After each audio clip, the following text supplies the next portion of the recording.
Adam Taxin talking with Daniel Greenfield on Monday, August 6th, 2012, about his column for today, which is called Suicide as a Jewish Value. As always, his columns can be found at sultanknish.blogspot.com. Daniel, welcome, and why don't you start off by telling us what you mean by the phrase suicide as a Jewish value? Well, at the most basic level, the values of a people are either survival-based or they're suicide-based. When Debbie Wasserman Schultz showed up to explain that the only reason that she could find for Jews to vote for Obama was abortion and birth control, she was essentially saying that her version of the Jewish values is suicide, and that's really the same thing you hear from the whole range of issues. The thing they bring up, the two-state solution, carving up Israel, again, suicide. The demographics... Go ahead. No, go ahead. You talk a lot about Debbie Wasserman Schultz here and how abortion is such a big Jewish value. It's almost like Debbie Wasserman Schultz is the face of liberal Judaism, for better and for worse, probably for worse in this crowd. When did the Jewish affection for abortion get so overbearing? Well, there never was a Jewish affection for it. There was a liberal affection. Well, okay, that's what I mean. But well, what I'm saying is that their values, what they call Jewish values, is just a Trojan horse of liberal values. So there are no Jewish values there. They're the same destructive list of liberal values, and they're obviously fundamentally destructive to Jews. Because obviously, if you don't have children, then you don't perpetuate the Jewish people. And if you carve up, for example, Israel, then you don't have a country. And down the list, all liberal values are fundamentally destructive to the survival of the Jewish people.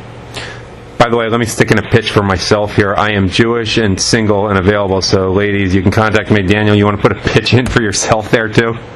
We'd like to keep the Jewish people going. Well, it certainly would help. And at least for Daniel, there's a lot of IQ points there, ladies. But let's get back to the serious stuff. Let's also talk about illegal immigration, which is also, I guess, a suicidal Jewish value, or liberal Jewish value, though it's not as obvious to the audience, probably. Can you explain that one?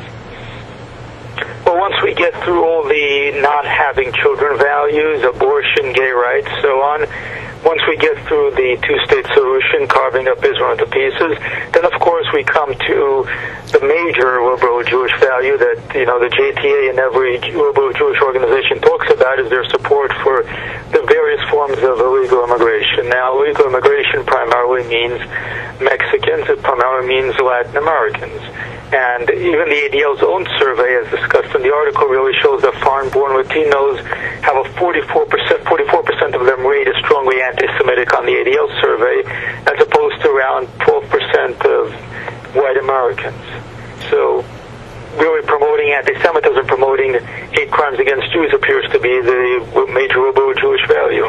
You also mentioned gay rights, which you briefly alluded to before, and in the article you also mentioned support for peace, obviously in scare quotes there, in the Middle East. Can you explain how those fit in with liberal American Jews and suicide as a Jewish value?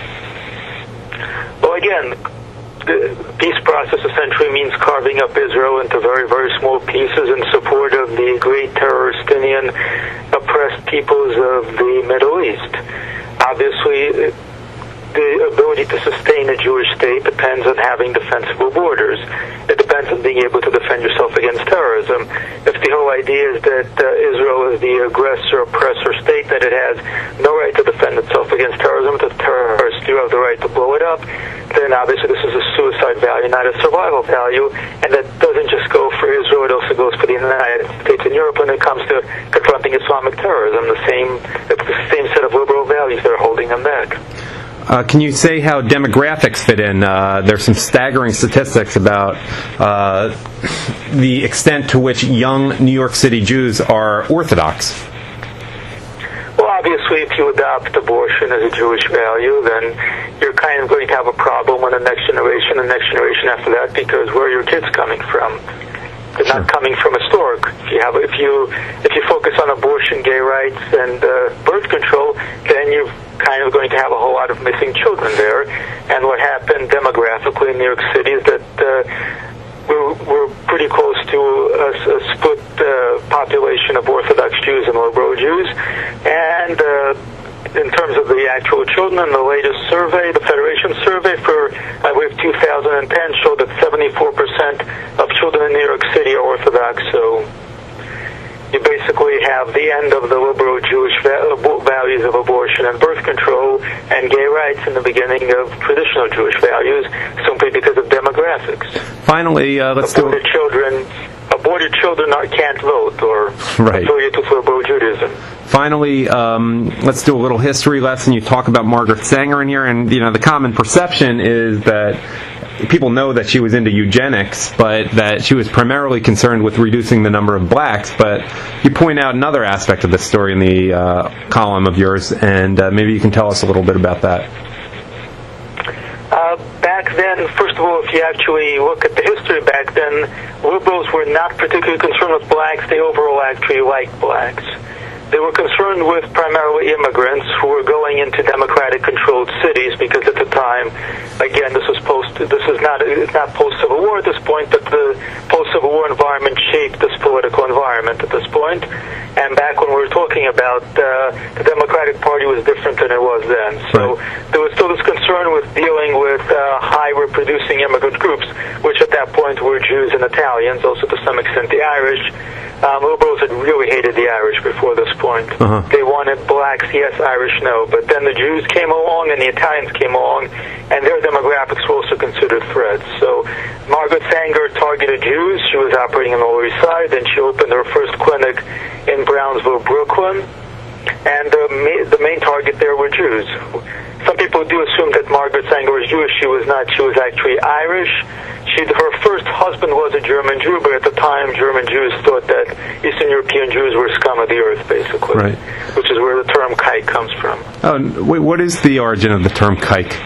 Like, what does it mean? It was an insult. It was an insult used by German Jews aimed at Eastern European Jews. What does the word mean? Do you have any idea?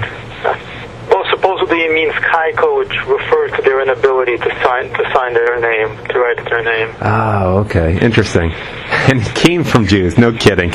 All right, any final thoughts, or should I just thank you for your time right now?